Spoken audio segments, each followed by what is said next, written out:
لگا کر کے اللہ اکبر کا نعرہ شیاطین کا الحمدللہ وبہ نستعین اما بعد فاعوذ باللہ من الشیطان الرجیم بسم اللہ الرحمن الرحیم الرحمن علم القرآن خلق الإنسان قال النبي صلى الله عليه وسلم طلب العلم فريضة على كل مسلم وقال في مكان آخر اطلب العلم ولو كان بالسين أو كما قال عليه الصلاة والسلام. معزز سامعین کرام، موقر اساتذہ کرام، respected guest and all my dear students، آج ہم آپ کے پروگرام کو ابتدا سے لے کر انتہا تک دیکھنے کی غرض سے اپنے گاؤں مسوریہ سے چل کر آپ کے علاقے، آپ کے دیار میں آیا. مجھے جس طرح گمان تھا وہ گمان یقین میں بدل گیا. میں سوچتا تھا کہ الامین اکیڈمی مسوریہ کا برانچ یعنی اصل وہ ہے، فرع یہ ہے اور اصول یہ ہے. جانے کا خزانہ بنائیں، تھوڑی دیر کے لیے دل جمعے کے ساتھ اور بیٹھ جائیں. انشاءاللہ بہت قیمتی کی باتیں آپ کے سامنے رکھی جائے گی. تھوڑی دیر کے لیے بیٹھ جائیں، جانے کا ماحول نہ بنائیں. جس طرح میں وہاں دیکھا وہی منظر، وہی کشش، وہی جاذبیت یہاں دیکھنے کو ملی. میں فیصلہ کرنا سوچتا رہا لیکن میں ڈیسیزن نہیں لے سکا کہ آیا یہ بچے اسکول کے تعلیم یافتہ ہیں یا کسی مدرسہ اور مکتب میں زیر تعلیم ہیں. وجہ یہ ہے کہ ان کے جو ڈائریکٹر ہیں قاری تسکین صاحب دامت برکاتہم العالیہ نے، انہوں نے ان کے اندر اگر ایک ہاتھ میں قرآن کی تعلیم دی ہے تو دوسرے ہاتھ میں سائنس، ٹیکنالوجی اور سنویدھان دیا ہے. ایک ہاتھ میں اگر قرآن دیا ہے تو دوسرے ہاتھ میں کمپیوٹر دیا ہے. ایک ہاتھ میں اگر دنیاوی تعلیم سے لیس کیا ہے تو دوسرے ہاتھ میں دینی تعلیم سے آراستہ کیا ہے. جس طرح ہمارے جسم کے ہر اعضاء امپورٹنٹ ہیں، ہاتھ امپورٹنٹ ہے، پیر امپورٹنٹ ہے، کان امپورٹنٹ ہے، ناک امپورٹنٹ ہے. اگر ایک ہاتھ میں فالج ہو جائے، ایک ہاتھ ناکام ہو جائے تو ہم اسے فالج والا آدمی کہتے ہیں اور ان کو ایک ہاتھ کو ناکام سمجھتے ہیں.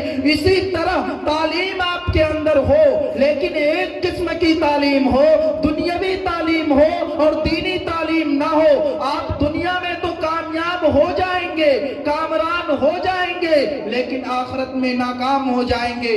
اسی طرح آپ کے پاس اگر اخروی تعلیم ہو، قرآن و حدیث کی تعلیم ہو لیکن آپ کے پاس کنسٹیٹیوشن کا علم نہ ہو، سائنس کا علم نہ ہو، ٹیکنالوجی کا علم نہ ہو، کمپیوٹر کا علم نہ ہو تو یہ دنیا آپ کو جاہل کہے گی.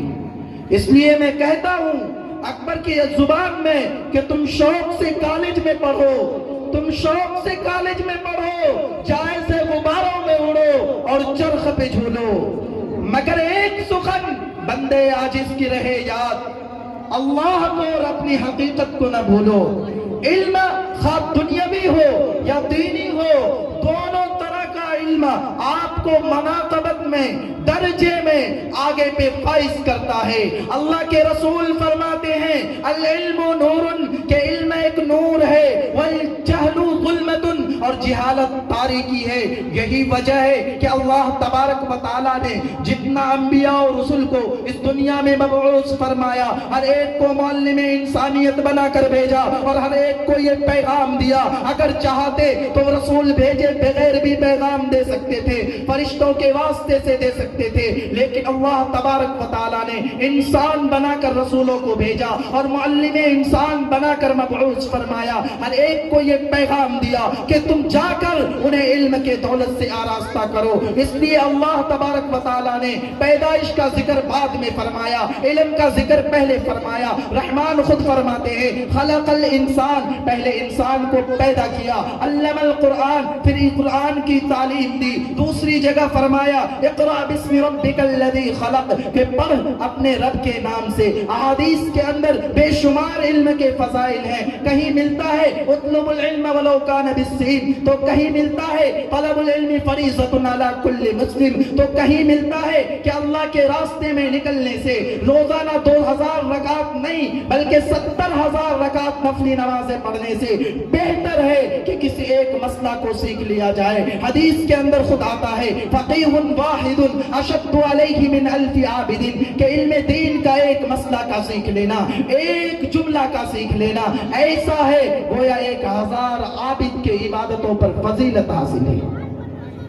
ذرا آپ تصور کی دنیا میں چلیں, میں آپ کو بتاتا چلوں اللہ تبارک و تعالیٰ جب کسی علاقے کو, جب کسی گاؤں کو, کسی بستی کو مسمار کرنے کا, منہدم کرنے کا, ناکام کرنے کا, برباد کرنے کا فیصلہ کر لیا ہوتا ہے, اس وقت اللہ تبارک و تعالیٰ رجسٹر بنا کر سارے کے ساری چیزیں فرشتوں کے حوالے کر دیتے ہیں. اور فرشتہ صبح سوچتا ہے کہ میں جا کر فرا علاقے کو برباد کر دوں گا, ہلاک کر دوں گا. خالق کا امر ہو چکا ہے, حکم ہو چکا ہے, لیکن جب وہ برباد کرنے پہنچتے ہیں تو الامین اکیڈمی مچھیلا کے بچے ان کو پڑھتے ہوئے نظر آتے ہیں. وہ بچے بسم اللہ الرحمن الرحیم پڑھتا ہے, اللہ کو شرم آتی ہے اور اللہ تبارک و تعالی فرشتوں کو واپس لے لیتے ہیں اور کہتے ہیں کہ جب تک میرا نام کا ورد کرنے والا, میرا نام کا ذکر کرنے والا ایک ایک فرد بھی اس روئے زمین میں ہوگا, یعنی الامین کے مثل جتنے ادارہ چلنے والا جہاں کی کنسٹیٹیوشن کے ساتھ ساتھ قرآن کی تعلیم دی جاتی ہو, اگر اس روئے زمین پر ہوگا تو اس علاقے کو فنا نہیں کیا جائے گا. اگر آپ چاہتے ہیں کہ دنیا بھی آپ کے قدم چومے, آخرت بھی آپ کے قدم چومے, تو میں آپ سے کہنا چاہوں گا آپ اپنے پیٹ میں پتھر باندھ لیں, اپنے گھروں میں بھوکے رہ جائیں, پٹے لباس پہن لیں, پتانی نہ کریں, لیکن اپنے بچوں کو تعلیم کی دولت سے لیس کر دیں. اگر آپ کا بچہ پڑھا لکھا ہوگا, ایجوکیٹ ہوگا, قسم خدا کی یہ بچہ اپنا حق لڑ کر حاصل کر لے گا, کیونکہ یہ جانے گا کہ آرٹیکل 15 کے تحت مجھے اجازت ملتی ہے, my choice is the fundamental right. لیکن اس کے لیے ضروری ہے education is very important for our life. The first word of the Quran is اقرا, that means read. We should educate our children and the families. اگر پابند ہو جائیں ہم سب لوگ شریعت کے, مزے لوٹا کریں دن رات دنیا جی میں جنت کے. میں خود کہتا نہیں, قرآن کہتا ہے مسلمانوں تم ہی وارث ہو دنیا کے, تم ہی وارث ہو جنت کے.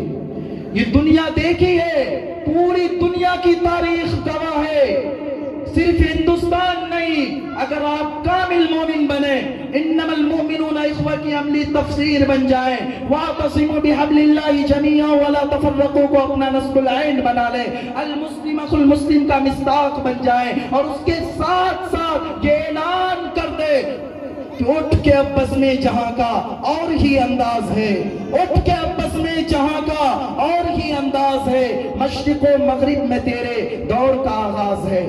لیکن آج ہر جگہ ہم ناکام ہیں, پسماندگی ہماری قدم چوم رہی ہے.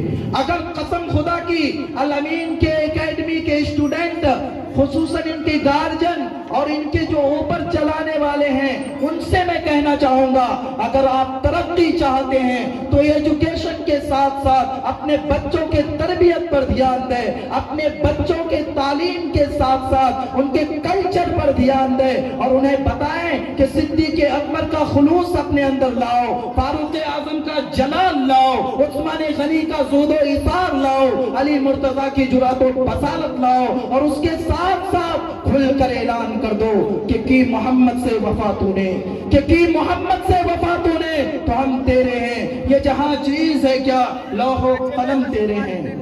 اور آپ یہ بھی جانتے ہیں کہ ہمیں اس وقت تک سربلندی نہیں ملے گی، کامیابی نہیں ملے گی جب تک کہ ہم ایک سانچے میں نہ آ جائیں، جب تک کہ ہم قرآن کے تابع نہ بن جائیں، جب تک کہ ہم رسول کے فرمان کے تابع نہ بن جائیں۔ انگریزی پڑھ کر ایصال ثواب کرنا یہ بھی جائز اور درست ہے، لیکن اس اخلاص کے ساتھ پڑھا جائے جس اخلاص کے ساتھ قاری تسکین صاحب نے ادارہ کو کھولا ہے۔ اگر اس اخلاص کے ساتھ کوئی انگریزی کی کتاب یاد کر کے قرآن کو ایصال ثواب کر دے، قسم خدا کی ان کو وہی ثواب ملے گا جو قرآن پڑھ کے ایصال ثواب کرنے میں ملتا ہے۔ اس لیے آپ اپنے بچوں کو ایجوکیٹ بنائیں، آپ اپنے بچوں کو دنیاوی تعلیم کے ساتھ دینی تعلیم کی دولت سے آراستہ پیراستہ کیجئے۔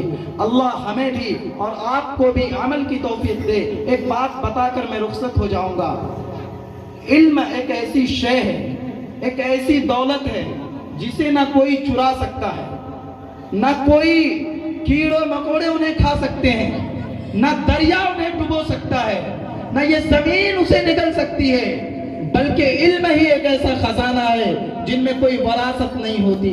یہ نبی کے انبیاء کو ملتے ہیں، اللہ کے رسول خود فرماتے ہیں ان العلماء ورثۃ الانبیاء، کہ اس روئے زمین میں بسنے والے علماء کرام میرے وارث ہیں۔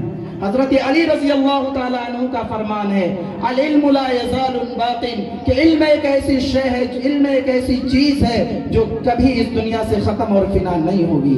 اللہ ہمیں بھی اور آپ کو بھی اپنے بچوں کو تعلیم کی دولت سے لیس کرنے کی توفیق عطا کرے۔ وآخر الدعوانا الحمدللہ رب العالمین۔